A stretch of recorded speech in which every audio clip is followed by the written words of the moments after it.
notamment porteuse d'intérêts stratégiques. Merci. Monsieur Vincent Rolland. Merci Madame la Présidente. Je voudrais, Monsieur le Ministre, d'abord souligner votre volontarisme ainsi que celui d'Antoine Armand dans le dossier Niche Fused Alumina qui a permis de passer d'un redressement à une reprise par l'entreprise Alteo. Vous évoquiez tout à l'heure la naïveté européenne d'une part. Aurélie Trouvé parlait de dumping chinois. Il y a là des faisceaux convergents pour une désindustrialisation.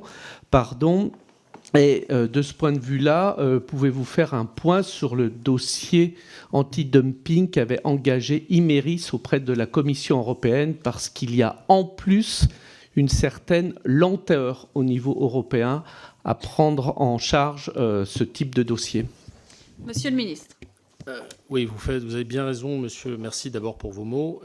Et vous avez tout à fait raison de faire le lien entre le dossier NFA et le dossier Imerys, puisque ça concerne le corindon blanc, cet abrasif qui est utilisé dans l'automobile, l'aéronautique et le médical. Imerys a effectivement déposé une plainte anti-dumping sur le corindon.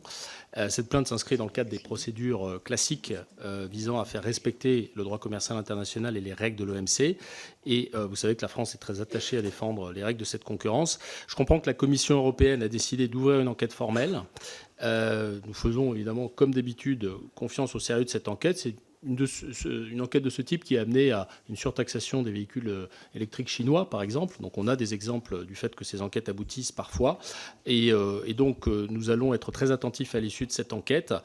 Je suivrai à titre personnel avec beaucoup d'intérêt et je vous propose de rester en contact avec mes équipes pour également être informé en temps réel de l'avancée de l'enquête.